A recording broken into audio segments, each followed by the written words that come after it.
summer sports season has come to an end and our fall sports are coming back. First, of course, with the hockey season returning, and then later on we'll have the basketball season returning. But right now it is all about our Detroit Red Wings. We're pleased to be joined to talk about the Red Wings and their upcoming season with MLive beat writer Ansar Khan, who's back with us on the MegaCast. Ansar, thanks for being with us today. Glad to be with you. Appreciate having you on. So the Red Wings, it's been a struggle over the last few years as they've entered this rebuild, as they've gotten into the thick of things in Steve Yzerman's reign as the general manager. But there's been a lot of positives to look at in terms of their rebuilding, and now that youth on their roster and all these young prospects are starting to make their way onto the Red Wings proper, and we're getting a little bit of a look at the future of this team as the preseason's begun. How are the Red Wings looking right now in terms of where their rebuild is going? Where in that direction are they, and how far along do you think they are toward being back to a point where maybe they're not contending to get into the playoffs but are really close? There's still a couple of years at least away from even contending for a playoff spot. I think it's going to be another tough year. They've already run into some issues. One of their best players, probably their best offensive player, Jakub Vrana, out at least 4 months with shoulder surgery, obviously a huge blow. And then you've got the whole Tyler Bertuzzi situation where he's the only unvaxxed player, meaning that he can't play in Canada. That's 9 games in Canada where they're going to have to replace him.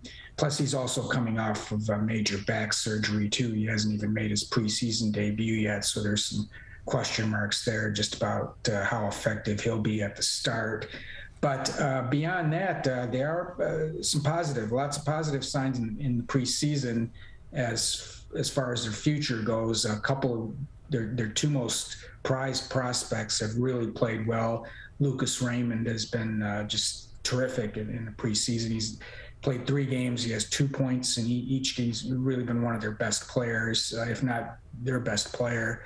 Is just displaying his offensive ability, his creativity. He's a terrific passer. He's got really a great hockey sense. He's got a terrific shot. And now the question is, does he make the season opening roster? He's certainly done everything he can to state his case. The question is, do the Red Wings, in order for Raymond to make the season opening roster, they've got to absolutely put him on a top 2 line and give him good minutes, power play minutes right from the start. Do they want to do that right now as a 19-year-old, or do they feel, it's better that he, gets some more development time in Grand Rapids? We'll certainly know in about a week when they have to submit their season opening roster. And the other guy who is definitely on the team is defenseman Maurice Cider, their top pick from a couple of years ago, who really the hype has been building for a couple of years now for this big right shooting defenseman. And now we're finally going to get to see what he can do starting on October 14th when they open the regular season. And he's looked good as well in the preseason. Yeah, it's definitely a youth movement for the Red Wings, and the interesting decision that they have to make, that Yzerman and that Jeff Blashill and the entire team have to make as they head into the regular season, like you said, is whether they want to really dive all the way into that youth movement or give these really promising young prospects some more time in the lower leagues, particularly playing for the Grand Rapids Griffins, where they're about as close as they can get to the NHL without being in NHL gameplay, or if they want to go full on into the youth movement and have that be a significant part of their rebuild. We're joined by Ansar Khan. He's a Red Wings beat writer with MLive.com, joining us today on the MegaCast. And one of the key members of that youth movement is 25-year-old Dylan Larkin, the captain of this team. And he's coming off a really serious injury late in the season, last season, where he was injured late in game action against the Dallas Stars. He's coming back in. It's tough to believe, though, that he's just only 25 years old. He's not quite hit his peak just yet. He's not quite entered the prime of his career. Is this the year, do you believe, that Dylan Larkin takes that next step and really becomes becomes the player that we've expected him to be for the Detroit Red Wings in their future? Well, they certainly hope so. Last year, a very disappointing season for him. Only 9 goals and I think 23 points. He missed the final 8 games with that neck injury. But even before that, it just wasn't the kind of season that he or the team was looking for. They just need more production from their top line center there, and they certainly hope this is the year that he gets back to that form from a couple of years ago when he scored I believe 31 goals and had I think close to 70 points, but a very productive year for him that year, which seemed like his real breakout year. But since then he's regressed a little bit. It was a pretty significant neck injury. He took a cross check from Jamie Benn of Dallas late in the season, and he didn't need surgery, but he was hospitalized. He was in quite a bit of pain. And there was a lot of question marks. Is he going to be ready for the start of the season? Well, turns out he did make a good recovery in the off season, and he is ready. Made his preseason debut last Saturday. It looked good. Had a couple of goals, and played his second game last night. He'll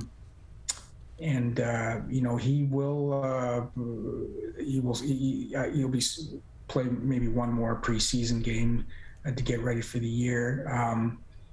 He will. It's one of the keys for his success too is having a healthy Tyler Bertuzzi, because they really have clicked together in the past.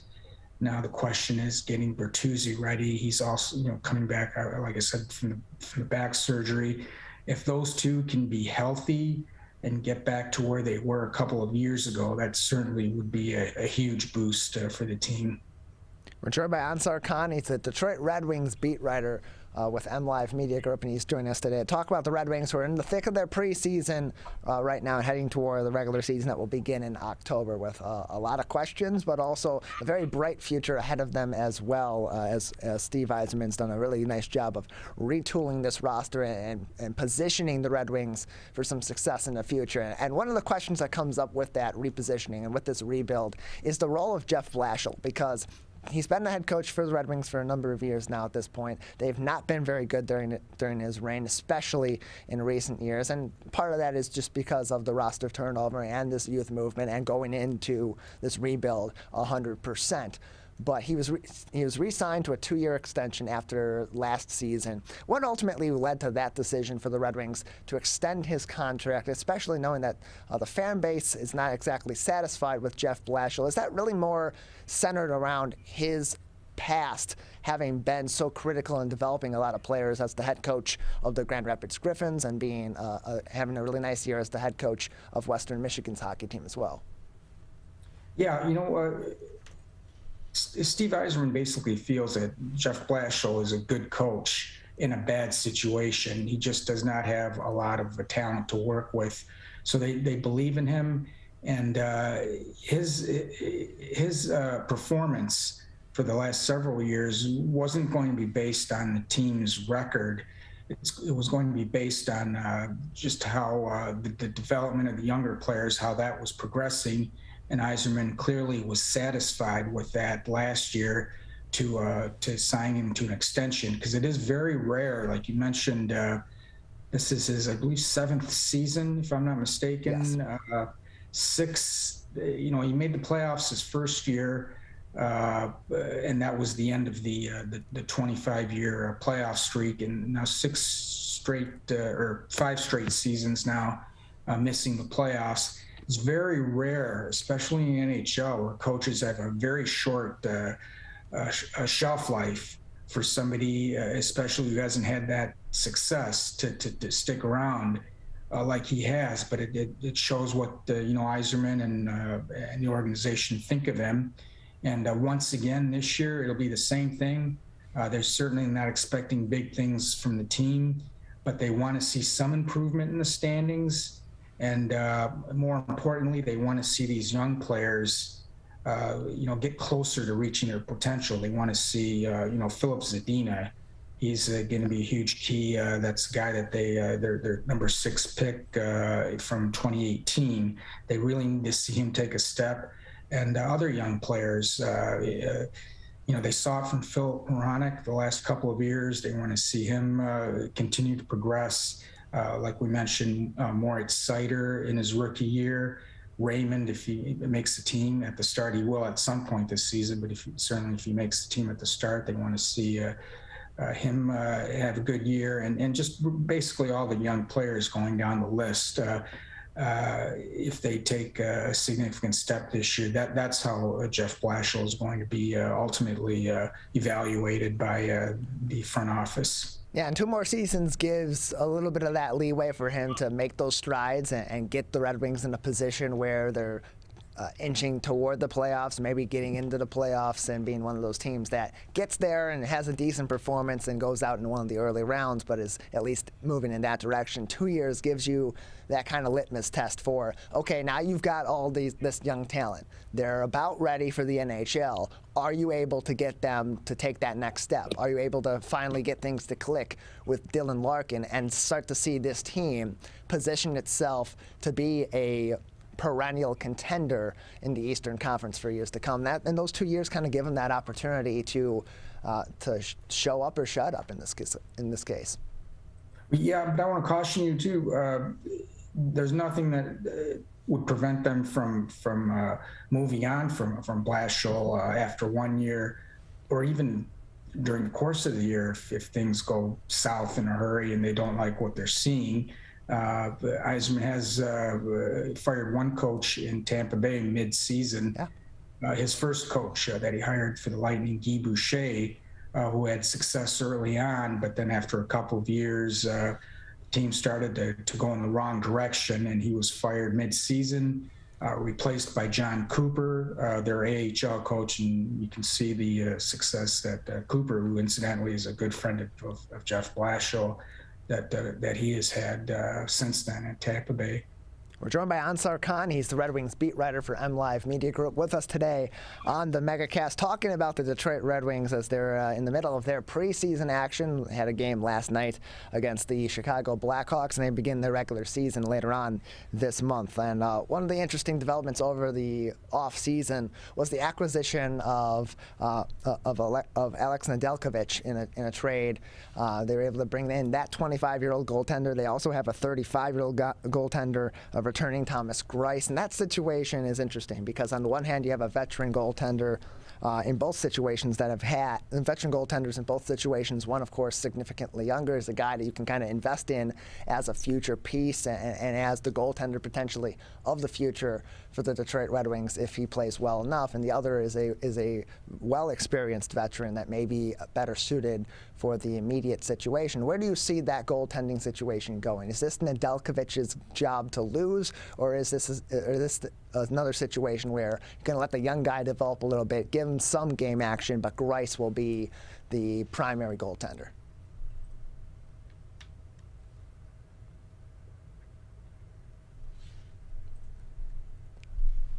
Seems like we have lost Ansar Khan.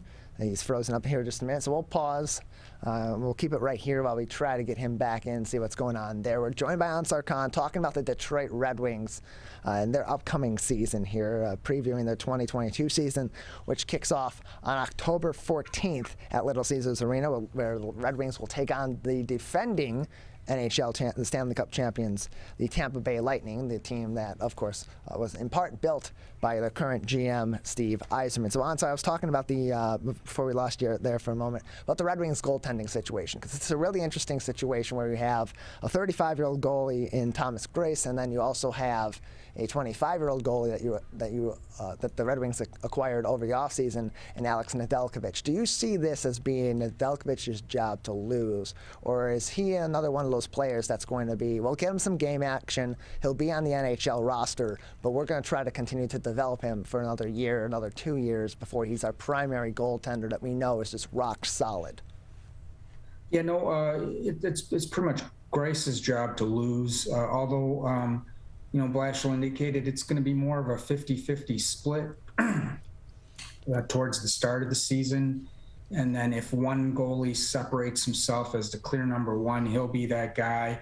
But if it's fairly even, Greiss, based on his experience, And the way he finished for the Red Wings last season, I think has earned that right to be the number one. If in fact there is a number one, like I said, it's entirely possible that they just rotate all season and do a 50-50 split.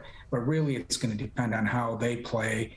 But as of now, Grice, if you had to do a depth chart, he would be number one. We're joined by Ansar Khan, beat writer for the Detroit Red Wings with MLive Media Group. You can find his articles online at mlive.com. And Ansar, you recently had the opportunity to attend and cover the Michigan Sports Hall of Fame induction ceremony, which this year honored athletes like NFL Hall of Famer Calvin Johnson, Portland Trailblazers head coach and former Finals MVP for the Pistons, Chauncey Billups, and one of your former colleagues, Tom Killer Kowalski, was also inducted into the Michigan Sports Hall of Fame. Talk a little bit about that that event, what the experiences were like, seeing some of those legends of Detroit sports get their due recognition, and especially your former colleague in Killer Kowalski. Yeah, certainly. A well-deserved honor for Tom. I knew him well from way back, going back to the mid '80s. When I started at the Oakland Press, and he was already there. He'd been there for several years covering the Lions, and then to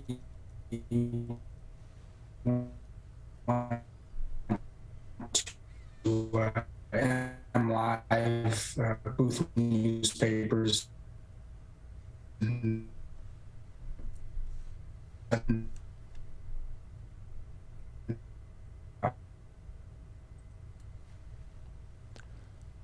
So having a little bit of breakup again from you there, Ansar. We'll take a quick pause with him one more time just to give him the opportunity to talk about his old colleague Tom Killer Kowalski and his induction into the Michigan Sports Hall of Fame before we'll say goodbye today, if we have that opportunity. We're joined by Ansar Khan. You can read his articles about the Detroit Red Wings on MLive's website at mlive.com. He writes about the Detroit Red Wings, it's a youth movement for this team coming into the 2021-2022 season. Some shows of promise so far in the preseason, particularly from some of their young guys like Lucas Raymond, been very impressive. Really nice game last night against the Chicago Blackhawks. I had a chance to see a little bit of those highlights, and he's got a promising career ahead of him. And there are a lot of questions with this Red Wings team, like Ansar said. Do they dive full on in to this youth movement? Where does the leash on Jeff Blashill and his development of these young guys? All those questions that he'll continue to be asking and continue to be analyzing and answering in his articles at mlive.com. And Ansar, again, we were talking about your attendance and coverage of the Michigan Sports Hall of Fame induction ceremony, and you're speaking a little bit about the honor that was given posthumously to Tom Killer Kowalski. We had a little bit of breakup, so if you could just tell us a little bit about experiencing that and getting to see Tom's career be honored by the Michigan Sports Hall of Fame. Yeah, no, it was a really well-deserved honor. I started at the Oakland Press in the mid-'80s. Tom had already been there for several years covering the Lions. He started covering the Lions at a really young age, which is fairly unusual to have that significant of a beat at that age. And he really quickly established himself as just one of the authorities on the team, just with his talent and his work ethic. Covered the Lions for 30 years, and really amazing job. Especially just the lack of success that they had during that time. I mean, he covered a lot of bad teams, a lot of losing, but he had the passion for the job. It didn't wear him down. He used to say, in many ways, covering a losing team was more interesting than covering a championship caliber team, because you really had to search for stories more so than if you're covering a good team. And he was certainly, like I said, he was the source, the primary go-to guy for a lot of people on Lions coverage.